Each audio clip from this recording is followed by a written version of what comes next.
الله أكبر الله أكبر الله أكبر أشهد أن لا إله إلا الله أشهد أن لا إله إلا الله أشهد أن محمدا رسول الله أشهد أن محمدا رسول الله حي على الصلاة حي على الصلاة حي على الفلاح حي على الفلاح قد قامت الصلاة قد قامت الصلاة الله أكبر الله أكبر لا إله إلا الله لا إله. الله أكبر.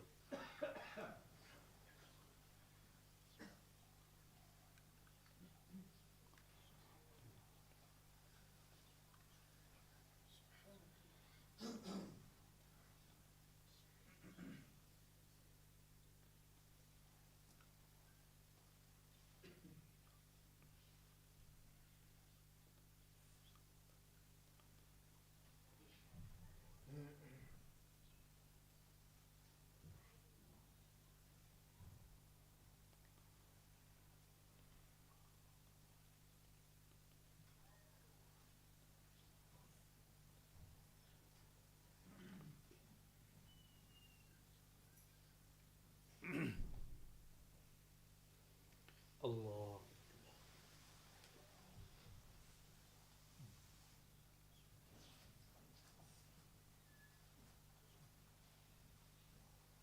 سمع الله لمن حمده.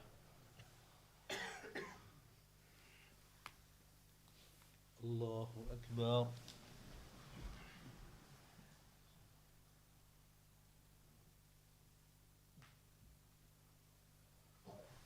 الله أكبر. الله أكبر.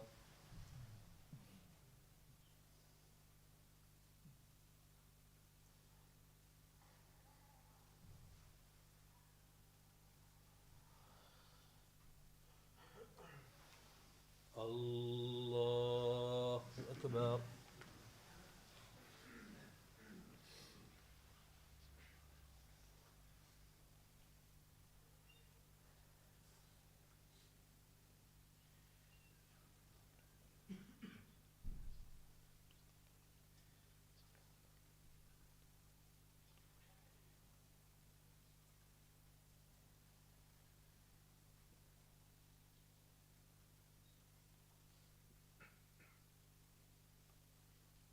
الله أكبر.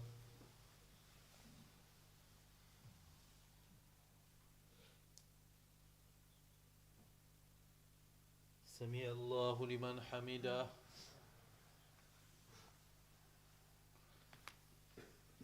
الله أكبر.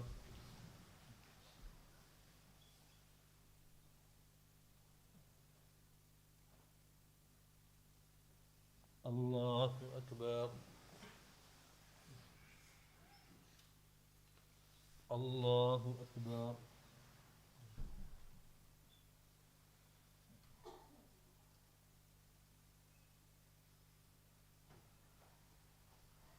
الله أكبر.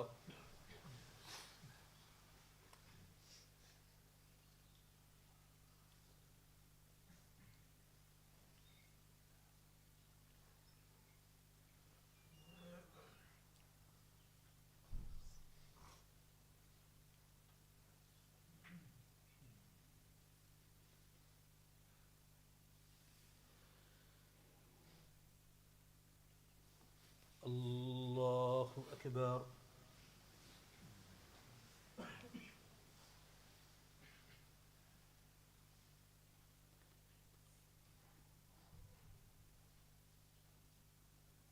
الله أكبر.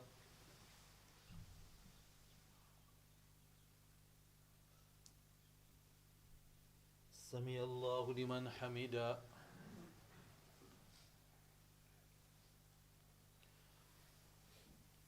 الله أكبر.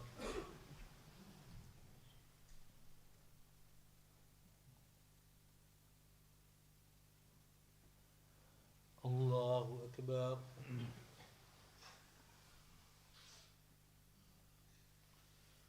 الله أكبر.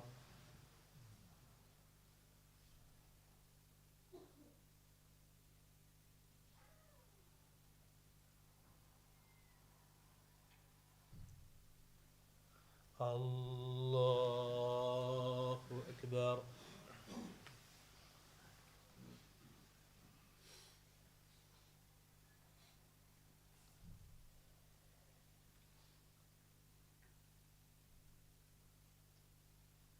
الله أكبر.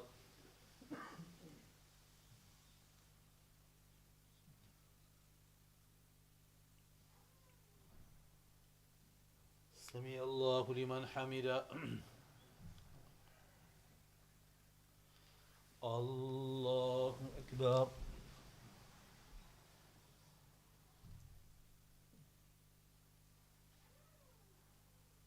الله أكبر. الله أكبر.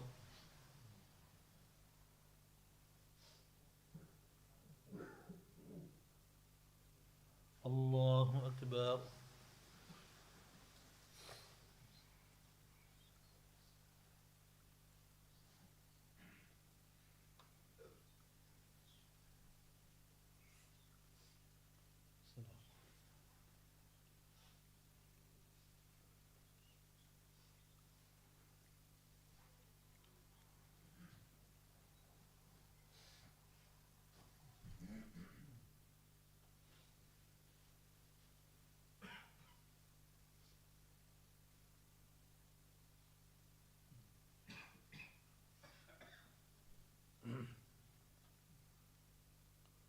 السلام عليكم ورحمة الله.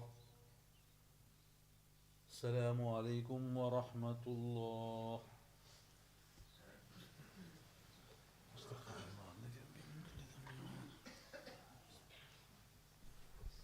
बिस्मिल्लाहिर्रहमानिर्रहीम। मोहतरम बुज़ुर्गों, जैसा कि ज़ोहर में ऐलान हुआ, दारुल हनफिया काठियावाड़ इंडिया से आप हजरात की खिदमत में हाजिर हुआ हूँ। इस दारुल में 300 के करीब गरीब यतीम बच्चे पढ़ रहे हैं। सब के सब बच्चे ज़कात सदक़ात के मुस्तहिक बच्चे हैं। काठियावाड़ का इलाका बहुत ही गुर्बत वाला इलाका और बिदात से भरा हुआ इलाका है। लिहाजा आप हजरात से गुजारिश है कि अपनी ज़कात सदक़ात अल्लाह से ताउन फरमाएँ।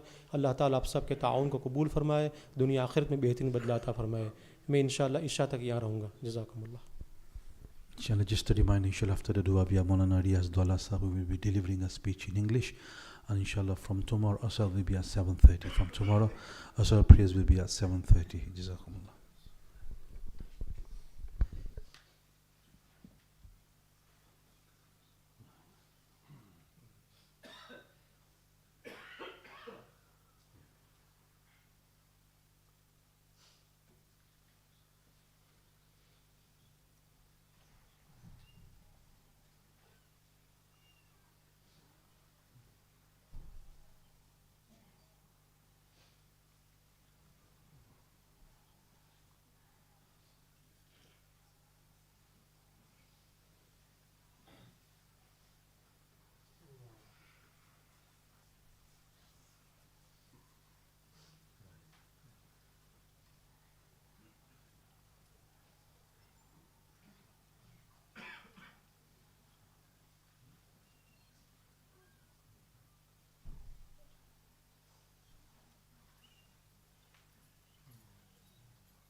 بسم الله الرحمن الرحيم. اللهم صل على سيدنا ومولانا محمد وإلهكم إله واحد لا إله إلا هو الرحمن الرحيم. ربنا ما خلقت هذا باطلا سبحانك. اللهم ربنا آتنا في الدنيا حسنة وفي الآخرة حسنة وقنا عذاب النار واحشرنا يوم القيامة مع المتقين. اللهم إنك عفو كريم ورحيم. اللهم إنك عفو كريم ورحيم تحب العفو فاعف عنا يا كريم. يا مصرف القلوب صرف قلوبنا إلى طاعتك. يا مقلب القلوب ثبت قلوبنا. اللهم إن قلوبنا ونواصينا وجوارحنا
ولا حول ولا قوة إلا بالله سبحان ربك رب العزة عما يصفون وسلام على المرسلين والحمد لله رب العالمين برحمتك يا أرحم الراحمين.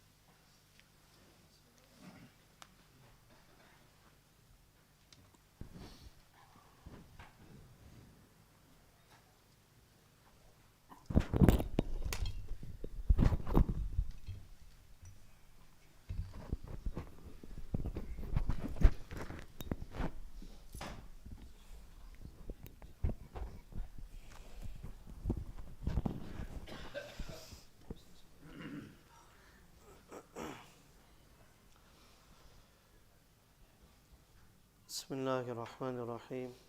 الحمد لله نحمده ونستعينه ونستغفره ونؤمن به ونتوكل عليه ونعوذ بالله من شرور أنفسنا ومن سيئات أعمالنا من يهده الله فلا مضل له ومن يضلل فلا هادي له ونشهد أن لا إله إلا الله وحده لا شريك له ونشهد أن سيدنا ونبينا ومولانا محمدا عبده ورسوله صلوات الله عليه وعلى آله وأصحابه وأزواجه وذرياته ومن تبعهم بإحسان إلى يوم الدين. أما بعد فقد قال الله تبارك وتعالى في القرآن المجيد والفرقان الحميد بعد أعوذ بالله من الشيطان الرجيم بسم الله الرحمن الرحيم وما أبرئ نفسي إن النفس لأمارة بالسوء صدق الله العظيم. وقال النبي صلى الله عليه وسلم اللهم لا عيش إلا عيش الآخرة فاغفر الأنصار والمهاجرة أو كما قال عليه الصلاة والسلام. Honorable ulama kiram, beloved elders, respected youngsters, mothers and sisters listening at home. First and foremost, I'd like to congratulate you all, mashallah, upon your new beautiful masjid. Having visited mashallah, Masjide-E-SALIHEEN on an annual basis in the month of Ramadan since I think 2004, 2005. There's no doubt that walking in here today fills my heart with a lot of happiness for you people, mashallah, and Allah subhanahu wa ta'ala grant you blessings and abundance, mashallah, in your masjid, in this entire area and community of yours, inshallah. And it's quite evident, you know, when you listen to people, you talk to people. I'm a driving instructor, so I do get around, mashallah, and I teach, mashallah, a few youngsters from the area as well. And how the mood changes, mashallah, and the upliftment it actually gives the entire area. Credit to all of those people, mashallah, who have been working so hard for many, many years in the background. And there's no need for me to mention names, but mashallah, there have been many dynamic, unique individuals who have worked tirelessly, mashallah, in this whole setup of yours that mashallah you are now enjoying, you know, for it to become a reality, which probably started off as a dream and now mashallah you see it as a reality. Allah Ta'ala ab logo ko khoob barakate mashallah naseeb farmaye. No doubt whatsoever that it is a genuine and a general principle of the world that whenever somebody wants to acquire any tangible asset of this world, you have to pay. You have to give a price in order to acquire that particular article, that particular asset. Whether it may be cash or card, everybody has to pay. And it's a general phenomena, it is a general principle of the world. And that whenever somebody enters into some form of a transaction, it is always the endeavor and the kind of sacrifice or the want of a buyer that he wants to pay less but wants to acquire more. And on the other hand, with regards to the seller, he wants to charge more but give less. He wants to charge more but give less. Everybody is in a struggle. Everybody is in this endeavor that how can I benefit and be the one that actually comes out with the most benefit in this particular transaction. This is what everybody tries. And wherever it goes against this endeavor of his, we will term this as a financial loss. You will term this as a financial deficit. And in some regards, you may actually even turn around and say that I burnt my fingers. I burnt my fingers. These are the terms that we tend to use. So we're always weighing up benefit and harm as humans. It is intrinsic to us that we weigh up benefit and harm. We weigh up profit and loss. This is the way every human works.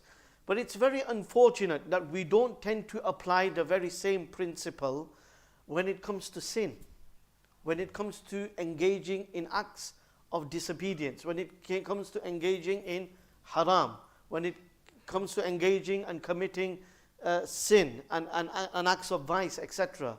We don't think like that when it comes to doing wrong.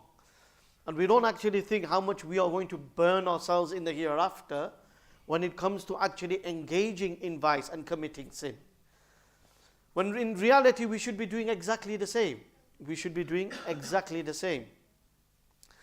And one thing we must understand, that when a person lives a life of sin, when a person lives a life of disobedience, when a person lives a life of haram, there is no doubt whatsoever that when this person engages in this act of haram, when he commits this sin, when he perpetrates this act of disobedience, there will be a temporary thrill, there will be a temporary excitement, and this person will feel an ecstasy within himself for a temporary and a limited period of time. But once that excitement finishes and that excitement goes and that ecstasy fades away, then there is actually everlasting discontentment within one's own self. There is discomfort, and this person experiences nothing but restlessness. Because when it comes to sinning, misery and depression is intrinsic. It's synonymous to a person that lives a life of disobedience, to a person who engages in a life of haram, or to a person who lives a life whereby he transgresses and he surpasses the limits and the laws of Allah subhanahu wa ta'ala. Misery and depression is synonymous and intrinsic to that individual. No matter how much we kid ourselves, like I said, let me not mince my words. There is a temporary excitement in maybe popping that pill that you're not supposed to be popping, or maybe going online and engaging in that illicit relationship with that strange woman which you shouldn't be doing, or walking into that environment whereby you're going to roll dice, or maybe shuffle a pack of cards, or maybe pull the arm of that slot machine, and you're watching those dials turn, and you're actually getting an excitement, and you're watching for those fruits or for those numbers to line up. There will be a temporary excitement. There will be a temporary thrill. But the moment you come out of there, and the moment you go offline, or the moment the effects of that pill fades away, you know and I know exactly what the feeling is like. That misery, that discontentment, that depression. And not only that, but sometimes a person who is living a life of haram, he could be in the most plush of environments. He could be sat in his own beautifully decorated home, surrounded by his own beautiful children whom he loves dearly, and he could be sat beside his beloved wife. But because he is living a life of haram, he is living a life of disobedience, he is violating the commands of Allah subhanahu wa ta'ala, even though he's in such a plush environment within his own self, he will be restless. He will be in discomfort. He will be discontent. And often we see that a person who lives a life of wrong and he lives a life of haram, when the whole world will be sleeping, he will be awake. When the whole world will be sleeping, he will be awake. He might be lying in his bed, but he's tossing and turning. He's restless. He's discontent. And on the other hand, when the whole world is awake, he's now sleeping. This is a reality. This is a reality. So discontent and misery is synonymous, is intrinsic to a person who lives a life of haram. Umar bin Abdul Aziz rahmatullahi alayhi, obviously known as Umar II, an extreme just ruler. In fact, his rule and his leadership was filled with such justice that it was that era where you would actually see a wolf and a sheep drinking from a common trough. This was common in the era of Umar bin Abdul Aziz rahmatullahi alayhi. Such was his rule. Hence he was given the title of Umar II. Anyway, on the day of Eid, it was the day of Eid, and he notices his own son walking around in tatty clothing, in old, worn out tatty clothing. And when he sees this, no doubt at the end of the day, he may have been a ruler, but he was a father. He was a father. And when he saw his son in this state, in this condition, he was overwhelmed with emotions. His eyes begin to well up with tears. His son, being the son of such a great ruler and such a just person, he obviously was sensitive to the body language and to the emotions of his father. And he notices his father has become very emotional and his son's eyes are welling up with tears. So he engages his father and he questions his father. Unfortunately, today we can't even have these kind of conversations with our own children. We could be sat at the dastakhan having iftar, a moment of happiness, a time of happiness. In hadith, the Prophet of Allah sallallahu alaihi wasallam says, "Lis-sa'imi farhatan, farhatun inda fitri wa farhatun inda liqa'i rabbih." That for a fasting person, there are two moments of happiness. The first moment is when he actually, at the time when he breaks his fast. And we see, mashallah, the happiness, especially when Ibrahim, mashallah, is having that kajur that he spent the whole day on cooking and frying and God knows what he puts in there, yeah. And, he spends the whole day doing it. So, mashallah, he's happy. He's worked hard. The wife, mashallah, is not in the kitchen. He's in the kitchen, mashallah. Yeah. And he's making this kajur. So when he sits and he's, mashallah, shall I say, popping that kajur in his case, yeah, not eating that kajur, there's a happiness. There's a happiness, mashallah. Everybody experiences this inner joy. Everybody wants to share. He doesn't share though, unfortunately, yeah. So now everybody wants to share this kajur with everybody else and wants to give their water to the person next to him, etc. There's a happiness there, But we're sat in our homes having iftar and all that preparation that went in prior to the month of Ramadan, when you were probably running around buying the keema and buying the chicken fillet and whatever you were buying, or breadcrumbs, regya, I need some coriander, I need this, I need that. You are running around, and there we are, mashallah, all that food that was prepared, and we're sat on the dastarkhan, mashallah, and we're sat with our family, we're sat with our sons and our daughters, yet we find it difficult to have discussions with them. No, we can't talk to our own children, can't have an open discussion with them. These are the kind of times we are living in today. And even if we are able to have discussions, it's short-lived. It only takes one person to do something wrong and that's it. The whole mood changes on the dastarkhan. Unfortunately, this has become the average home of today. And so, this discussion between father and son, Umar bin Abdul Aziz and his son, the father sees, the son sees the father emotional. So he questions him, Ya abati, ma yubki, oh my father, what is it that is making you so emotional? What is it that, I see your eyes are filling up with tears? So what does he turn around and say? He says, I fear that you will become marginalized. You will feel isolated. Why? إِذْ رَأَاكَ السِّبْيَانِ يَوْمَ الْعِيدِ بِهَذَا الْقَمِيسِ الْخَلِقِ. When the rest of the children will see you walking around in this old tatty garb of yours, in this old tatty clothing of yours, when all of them are wearing exclusive new clothing on the day of Eid, and they are celebrating, yet you are walking around in this old clothing. What did this son and this child turn around and say? Look at the response of this child. He turns around and he says, oh my father, since when did happiness become connected with new clothing?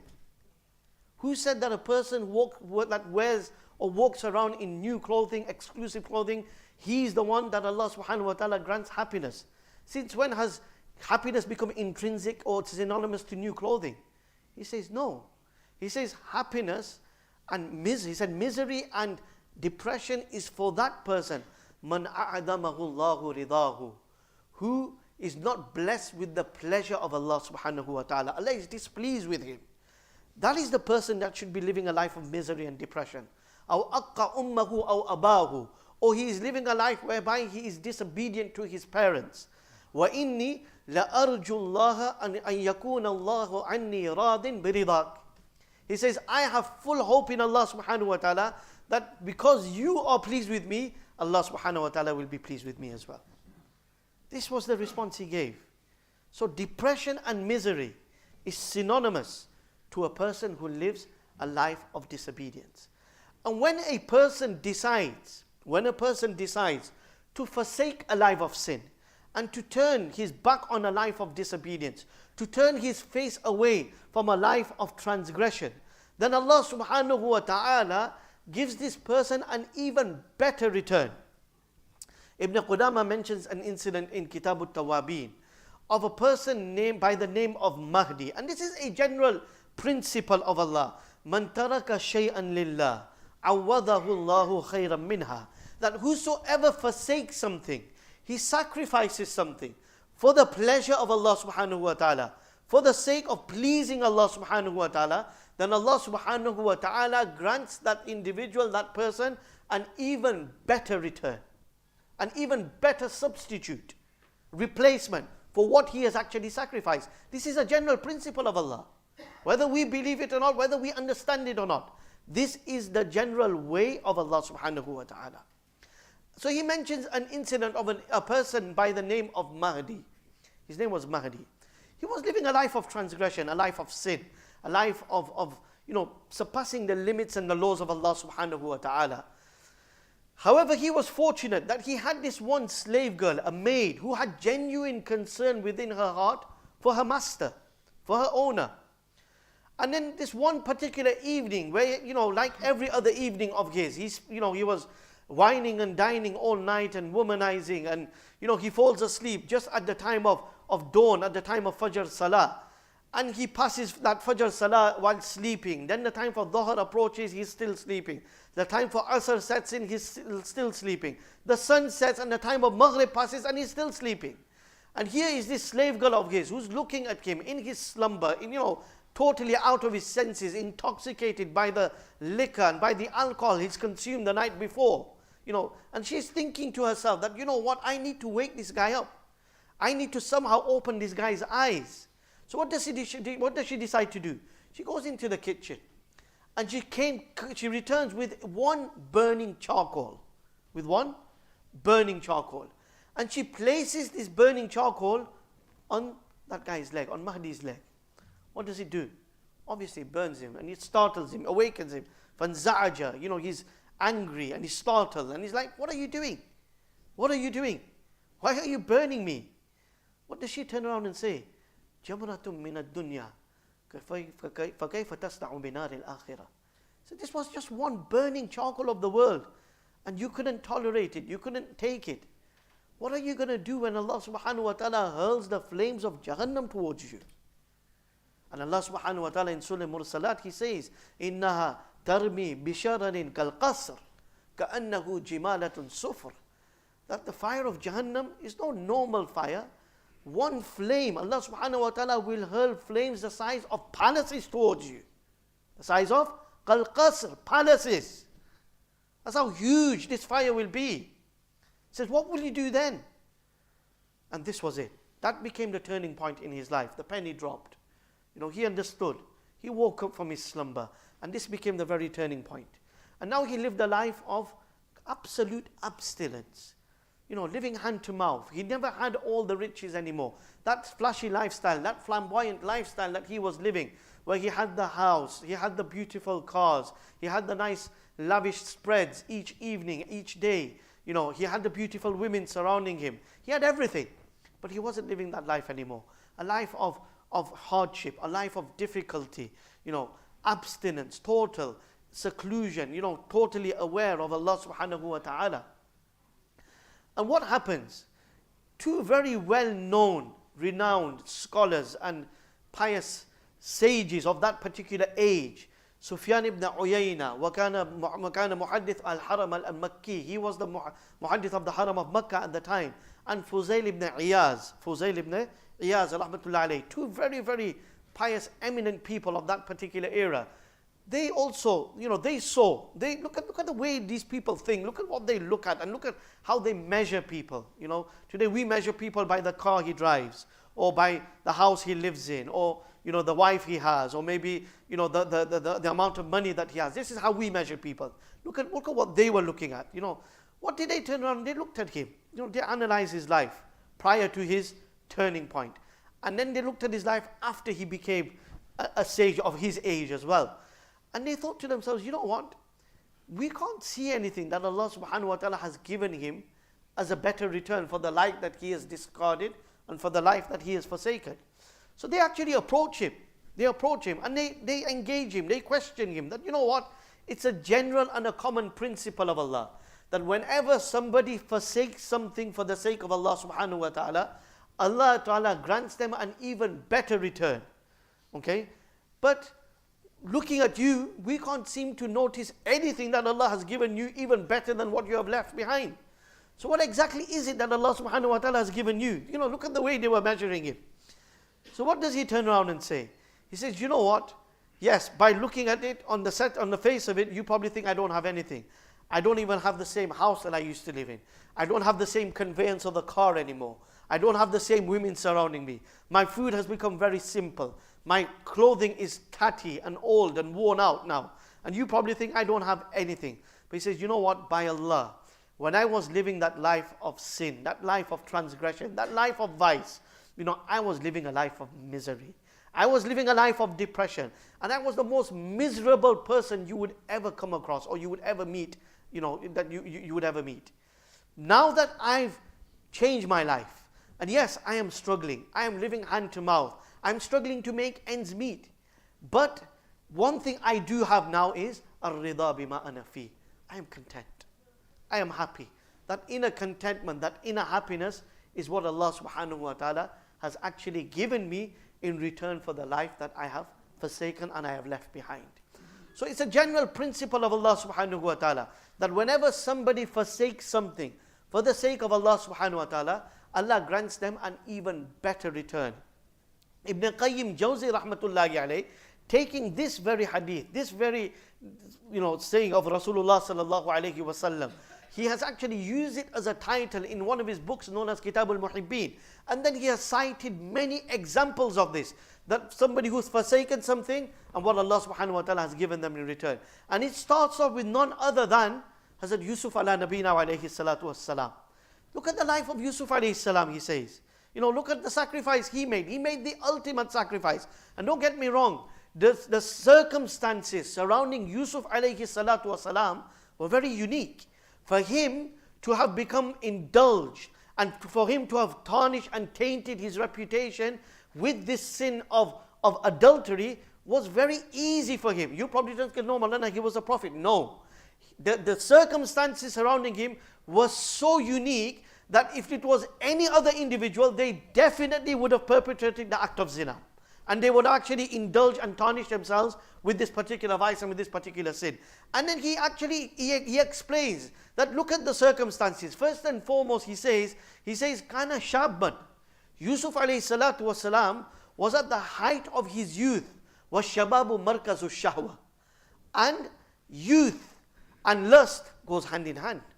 Youth is synonymous to lust. Lust is synonymous to youth. So it doesn't matter what kind of kajus you eat, Ibrahim. We're not young anymore, my friend. That's the problem. Huh? He deserves it, doesn't he? Right? He'll think twice now, I think. Or maybe I'll get one on my name now, you watch. Yeah? He has done one on me. He wasn't that bad though. You better not, I'll be coming back next year, don't forget. Inshallah, if Allah keeps us all alive, inshallah. But yeah. So, shababu markazu shahwa. That, youth is the very prime and of lust. A person in his youth is in the prime of his lust as well. And this is why in Hadith Qudsi, what does Allah subhanahu wa ta'ala say? That, oh youngster, oh youth, mashallah, those young faces that are sat in front of me. Al-mutabadhilu shababahu li min ajali, at-tariku shahwatahu li, al-mutabadhilu shababahu min ajali, anta indi ka ba'di malaikati. He says, that person who abstains from living a life of lust, from fulfilling the whims of his ego and his lustful ego, and he is obedient to Allah subhanahu wa ta'ala, he turns his back on his ego. What does Allah subhanahu wa ta'ala say? Anta indi ka ba'di malaikati.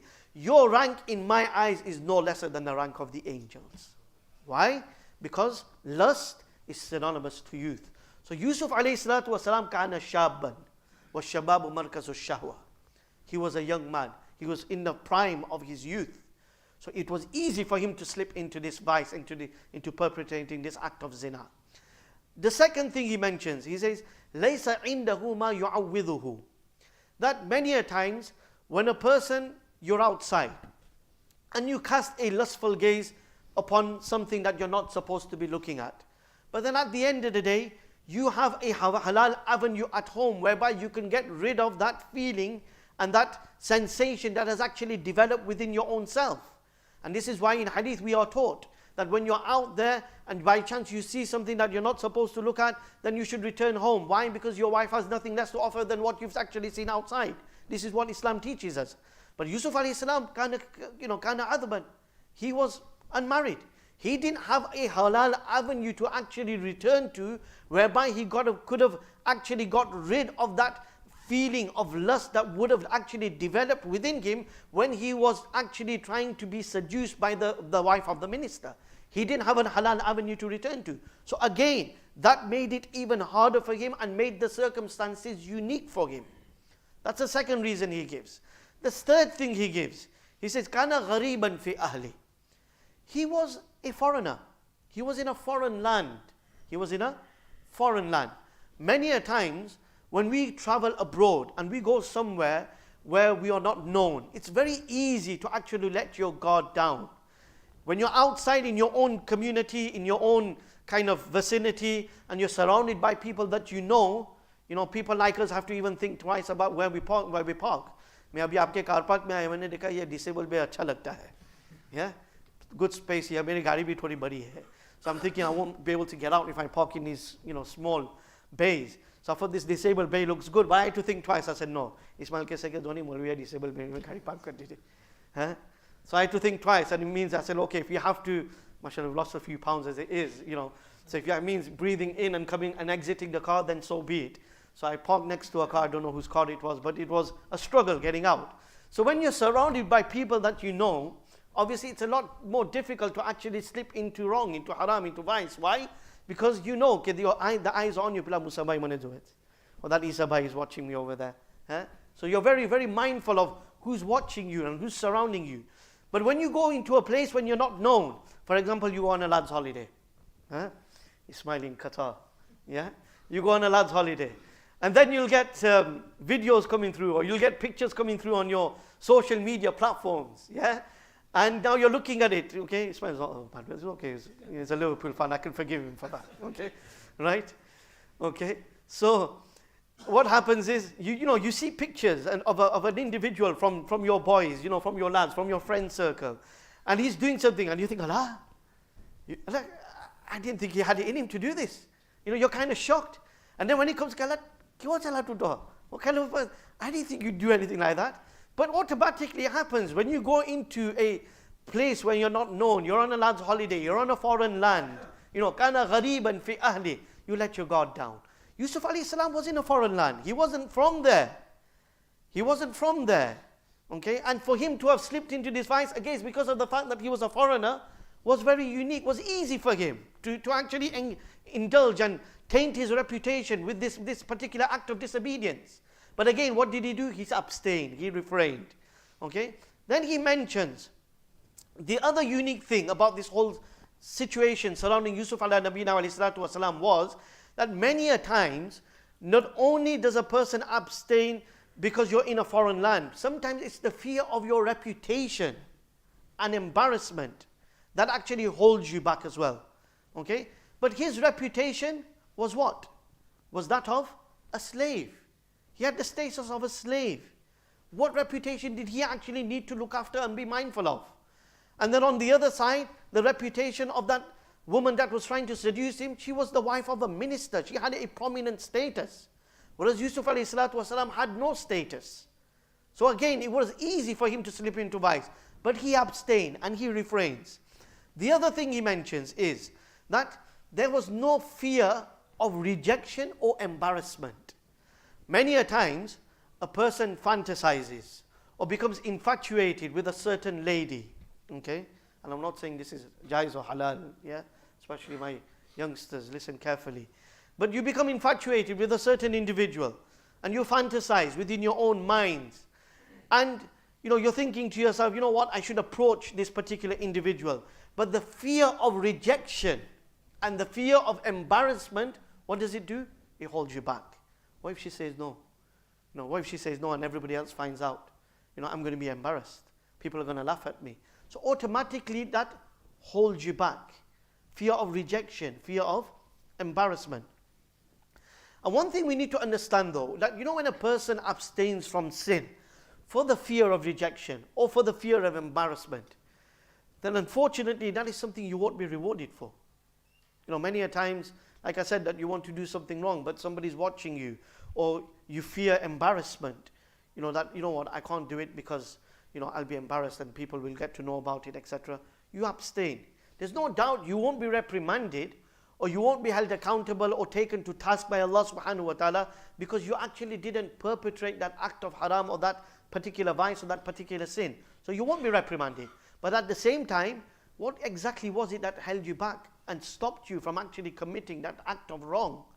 It wasn't the fear of Allah subhanahu wa ta'ala. It wasn't taqwa. It wasn't khashiyat. It wasn't the love of Allah subhanahu wa ta'ala. But rather it was the fear of rejection or the fear of embarrassment. Hence, you will not be rewarded for that. It's a bit like when a father comes home, a person comes home, a father, and he sees the sons getting ready to go outside. And then you ask him, beta, where are you going? So he says, Dad, I'm going to such and such a place. All right, okay, who are you going with? Well, I'm going with such and such an individual. And the moment he takes the name of the person he's going with, you start raising eyebrows. And you start feeling uneasy and a slight discomfort within yourself.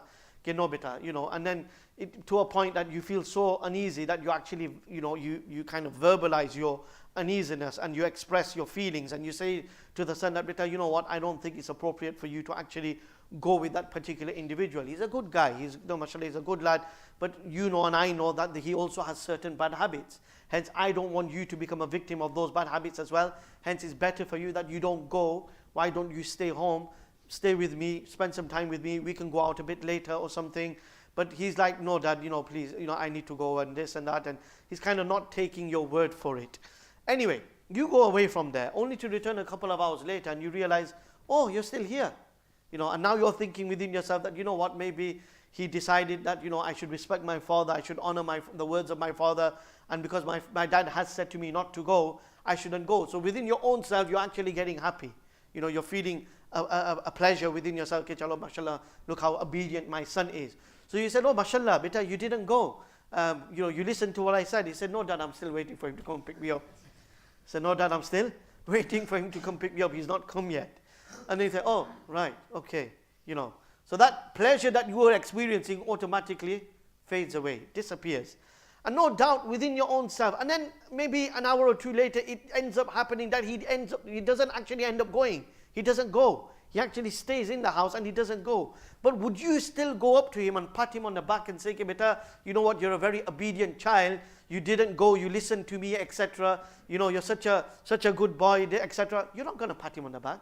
He became a victim of the circumstances. The guy that was supposed to actually come and collect him, he didn't end up coming to pick him up. Hence, likewise, when a person holds back for the fear of embarrassment and rejection, and you didn't commit that wrong or that sin or that vice because you feared embarrassment and rejection, then what? Do you seriously think that Allah subhanahu wa ta'ala is also going to pat you on the back and say, okay, mashallah, you didn't do the wrong, so you deserve thinking? No, it was the fear that if you did it for the love of Allah, if you did it because of the fear of Allah, then yes, definitely, you will be rewarded. And your rank will definitely go eyes up in the eyes of Allah subhanahu wa ta'ala.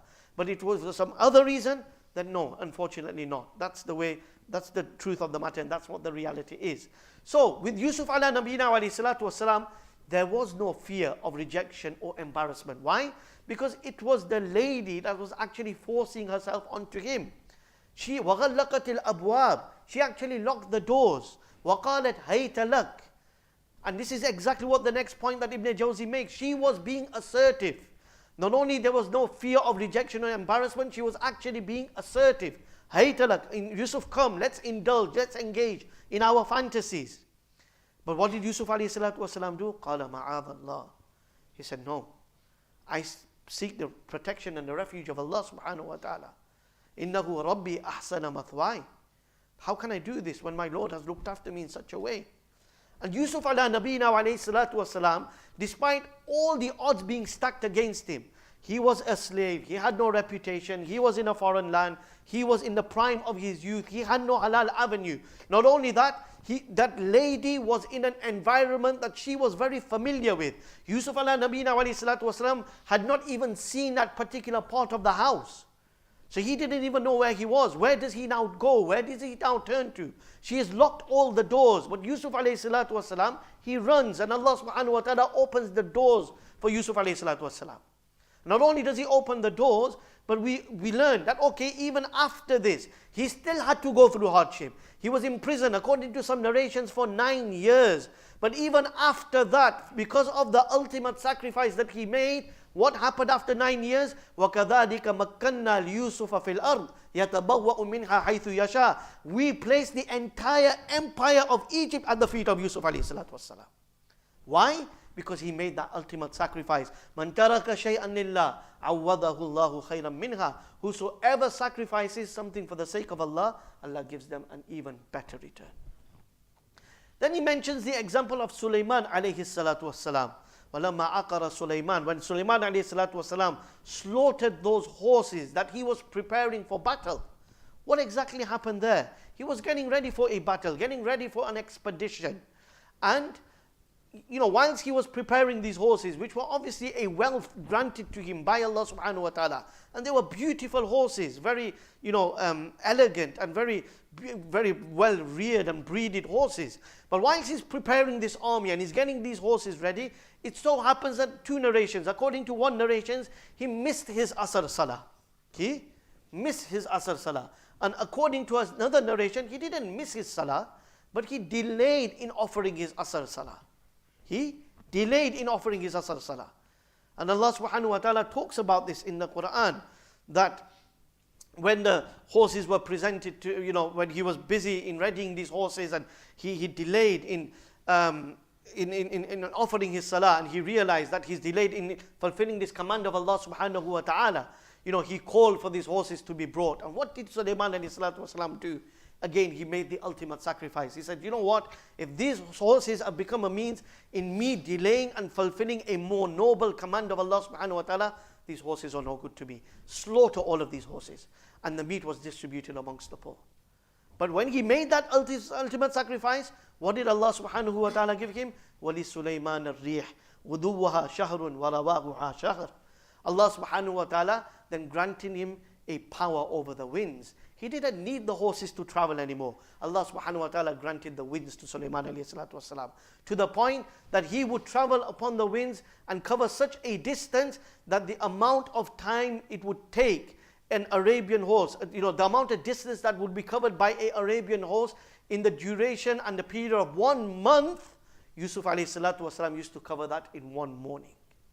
1 morning or 1 afternoon. That was it. Why?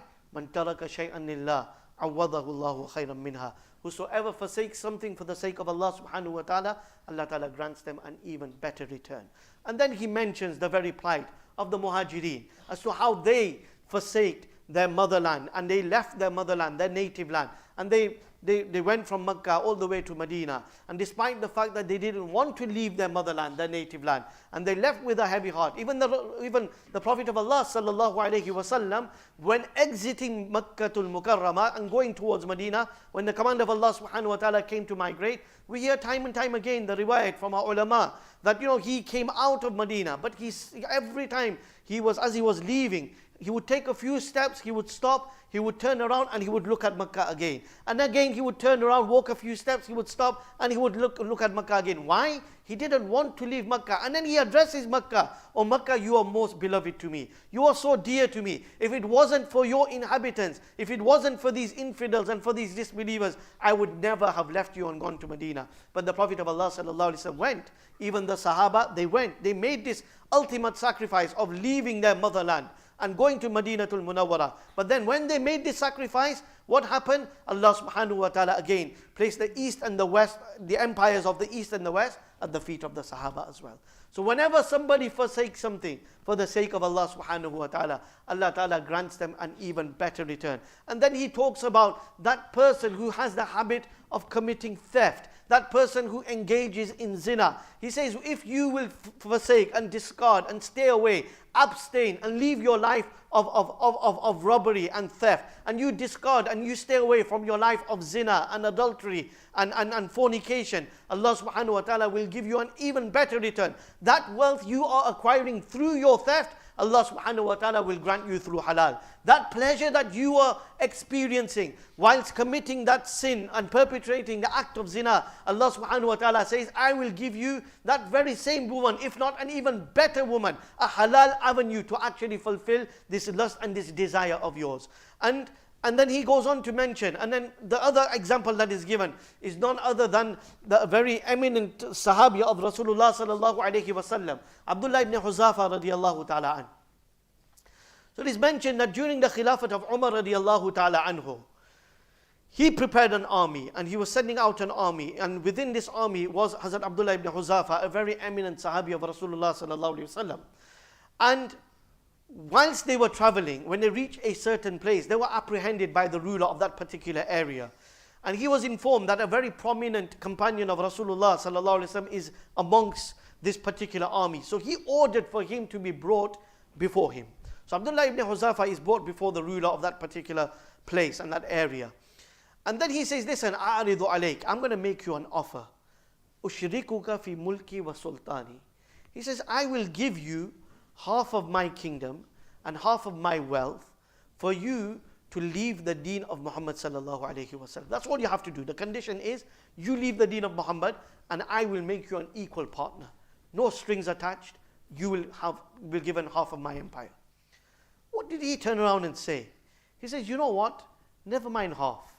Never mind half. Let's take it to an extreme level.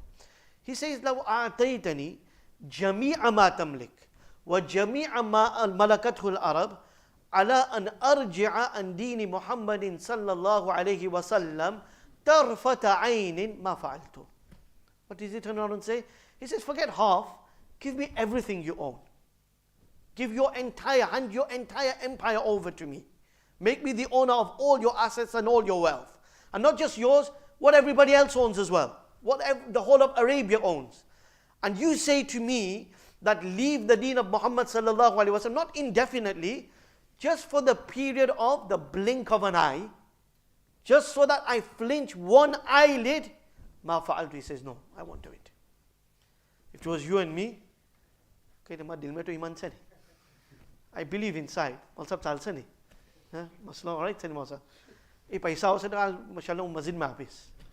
give that money to the masjid. I'll do this charity project over here, this project over there. I can do so much with that money. I can benefit so many people with that money. This is what we're like. We tamper, we tamper with our deen. We want to change things to suit us. And this is what our ego does. And this is the way our ego takes us, unfortunately. We look for loopholes in deen. This is the way we are. But what does he turn around and say? He says, no. Even for the blink of an eye, you'll tell me to leave my deen, it's a no-no. So then he decides that, okay, if you're not willing to accept in this way, then I have to use some other method. Plan B. And the weakness of every man is, Ismail? Only trying to wake you up, man. Sorry, it's probably tired. The weakness of every man. No, don't say united. Huh? A woman saw, ini Bilal Bagla. Was it Bilal? Or was it Arshad Bhai? Arshad Bhai, see? Sorry, Bilal, I thought it was you. These are all my schoolmates as well. I grew up with these guys, Ismail, Bilal, mashallah. So, the weakness of every man is a woman. So what do? Itini bimalikati jamalil bilad. Bring me the most beautiful of women. He's locked into a room. This most beautiful woman is brought. She's ushered into the room. She's given instructions from the point that you enter into that room. Start undressing, take off your clothes. And no matter what happens, make him engage and indulge with you. So once she enters into the room, she stays there for a short period of time. And even after a short period, straight away she's banging on the door. The guys outside are thinking, yes, you know what? We've become successful. We've kind of reached our goal. And, he's perpetrated the act of zina. She comes out of there and she says, Wallahi ma yadri adhakarun ana am untha. It says, by Allah, I went in there. I undressed. I did everything to try and seduce him, to try and entice him, to try and lure him, to try and attract him towards me. But you know what? That guy doesn't even know whether I am a male or whether I am a female. He didn't even flinch an eyelid towards me. Never mind stare at me or cast a lustful gaze towards me. He didn't even flinch an eyelid. He doesn't even know whether I'm a male or a female. وَوَاللَّهِ مَا أَدْرِي أَدْخَلْتُمُونِي عَلَى بَشَرٍ أَمْ عَلَى حَجَرٍ. He says, Wallahi, I don't know who did you send me to. He doesn't know whether I am a male or female. I don't know whether that guy was an actual human being or was it some kind of statue. Was it some kind of stone? He didn't move. Who did you send me to? So then what happens? The ruler is told, the king is told that, listen, even this didn't work. You failed. What are you going to do now? So what does he decide to do? A cauldron filled with hot burning oil. A fire is lit and this oil is bubbling. And 2 innocent people are brought and hurled into this bubbling oil. Then Abdullah ibn Huzafa radiallahu ta'ala anhu is now being taken. And he knows that this is going to be my end as well. This is what's going to happen to me. And whilst he's being taken, he becomes emotional. He begins to cry. So the people that were taking him, they think, you know what? Maybe this has worked. He's softening up from inside. He knows he's about to lose his life. He's become emotional. He's crying. The king should be told. So they inform the king. And the king says, okay, bring him. So they present him to the king once again. And the king says, why were you crying? Why were you crying? You know, I gave you an offer to become the owner of half my empire. You know, I placed the most beautiful woman of Arabia in front of you. You know, but you decided you didn't want any of that. And now you're about to lose your life, you become emotional. What does he turn around and say? And again, look, whenever somebody discards or forsakes something, sacrifices something for the pleasure of Allah subhanahu wa ta'ala, Allah gives them an even better return. What does he turn around and say? He says, Wallahi, since the day I was brought here, and you were subjecting me to so many torments and hardships and difficulties, because I was refraining and I was abstaining and I was keeping my inner self pure and pristine and keeping connected with Allah subhanahu wa ta'ala, and I didn't want all of this surrounding me, these circumstances affecting my bond and my connection with Allah subhanahu wa ta'ala.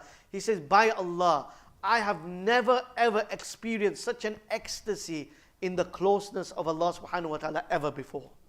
And the reason why I became emotional whilst I was being taken towards this cauldron is because I was thinking to myself that I've been having this feeling for the last couple of days which I've never experienced before. And now I am about to be hurled into this cauldron.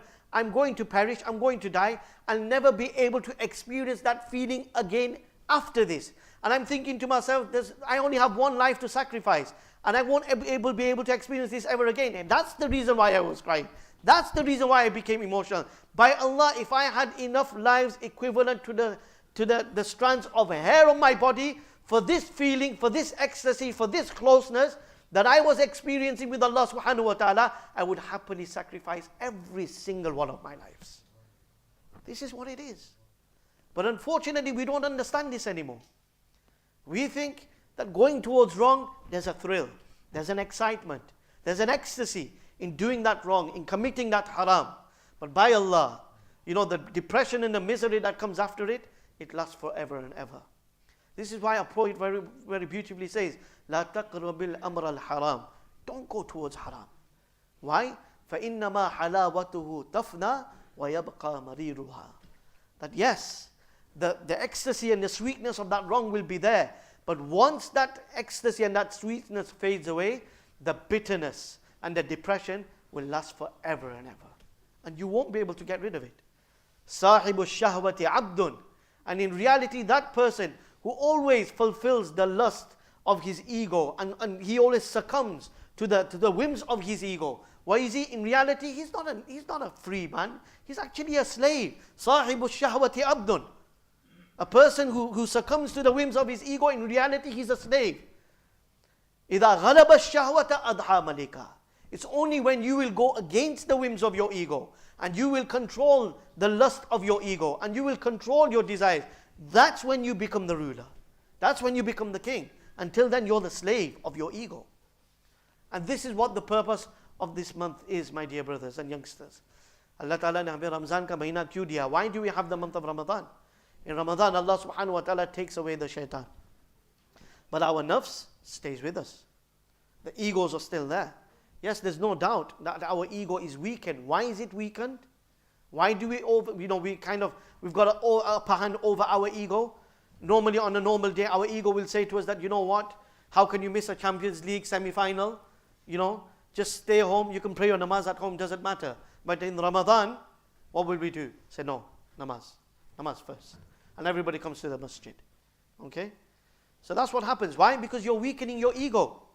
Why? By staying hungry. In Hadith al-Qudsi, Allah subhanahu wa ta'ala, He says, I created 3 entities of the human body. I created the aql, the ruh, the soul, the intellect, the soul, and I created the ego, the carnal desires, the nafs. And after creating each one, He says, I summoned each one individually and I questioned it. I questioned the aql. Ya aql, man ana wa man ant, who are you and who am I? What is the connection between us? What is the relationship between us? What did the aql turn around and say? Wallah anta rabbi wa ana abduka da'if. Yusuf, sit down. Sit down, beta. Ibara Shagile is my student. Come forward, beta. Come forward. Don't sit in the doorway, beta. So what did he say? Man ana wa man ant, who are you and who am I? So what did the aql turn around and say? Wallah anta rabbi wa ana abduka da'if. You are my Lord and I am your humble slave. Allah subhanahu wa ta'ala notices that the aql is submitting to Him being the creator. He sends the aql away. And then Allah subhanahu wa ta'ala, He summons the ruh. And He questions the ruh. Ya ruh, man ana wa man ant. Who are you and who am I? What's the connection between us? And the ruh replies, Wallah anta rabbi wa ana abduka da'if. You are my Lord, I am your slave. And then Allah subhanahu wa ta'ala sends the ruh away as well. And then Allah subhanahu wa ta'ala summons the nafs, the ego. And He questions the nafs, He questions the ego. That who are you and who am I? What's the relationship and the connection between us? What does the nafs reply? Wallah anta wa ana. Wallah, you are you and I am I. I don't know you.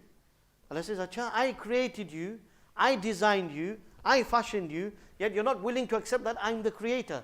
So Allah subhanahu wa ta'ala decides to punish the nafs. So what does He do?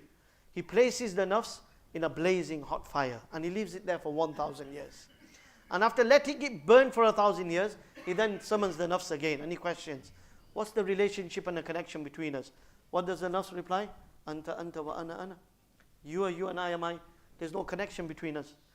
Allah says, Acha, I made you burn for 1,000 years, still not willing to accept. Allah changes the form of punishment. Only this time He places it in a freezing environment. And He leaves it there for 1,000 years. And then He summons it again and questions it again. And the very same reply, Allah anta wa ana. You are you and I am I. There's no connection between us. Allah then decides to change a form of punishment for a 3rd time. Only this time, He makes the nafs starve. And He makes the nafs go hungry for 1,000 years. And after He makes the nafs go hungry and starve for 1,000 years, and then He summons and questions it, what does the nafs reply? Wallah anta rabbi wa ana abduka da'if. You are my Lord, I am your slave. So we may not realize that one of the essence of fasting, is what? That we are actually overpowering and weakening our ego. We are gaining self-restraint and self-control over our desires and our lustful ego. That's the reason for fasting. So long as we fast in the manner that we should be fasting. Unfortunately, I often say, okay, we actually defeat the objective of fasting. Like as the Shaykh Zakaria Rahmatullahi mentions in Fazail Amal, and he says that often when we fast, हमारा हाल क्या है कि भाई तलाफी माफात और हिफ्ज़ मा तक़द्दम. What is it? Talafi mafat and hifz ma taqaddam. So when we sit at the time of iftar, we think to ourselves, you know what, I'm really hungry. Never had breakfast today, no lunch today, no afternoon tea today. So I need to make up for all the lunches and all the breakfast, everything that I've missed out on. So when we sit for iftar, we eat so much that we probably wouldn't have eaten having taken those 3 meals in the day. Yeah? And then when we sit for suhoor, so again, that little bit of hunger that we were supposed to be experiencing, we completely get rid of that hunger. That hunger that was supposed to be weakening and overpowering our ego and our nafs, again, unfortunately, we don't gain that control that we're supposed to be gaining. And then when we sit for suhoor, hifz ma taqaddam. You know what? I'm not going to be able to have breakfast. I'm not going to be able to have lunch. I'm not going to be able to have my afternoon tea. So you know what? I better eat now so much that I can make up for the 3 meals I'm going to miss during the day. So if anything, I think we're probably eating 6 meals when we're fasting. 3 that we missed out on and 3 that we're making up for. Okay, so unfortunately we defeat the objective of fasting.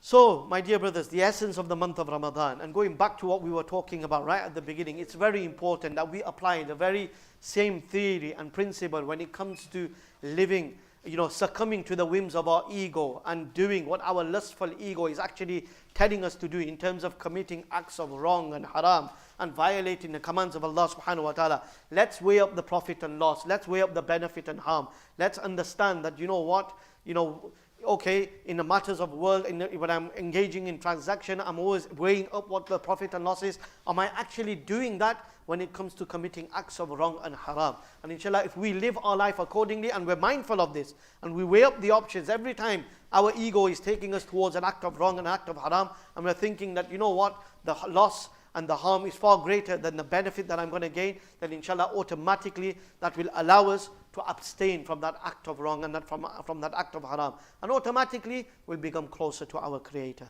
May Allah subhanahu wa ta'ala grant us all the tawfiq to control our lustful ego and to create a true bond and a true connection in these last few remaining days that we have of this blessed month with our Creator and with Allah subhanahu wa ta'ala. Wa akhiru da'wana alhamdulillahi rabbil alamin.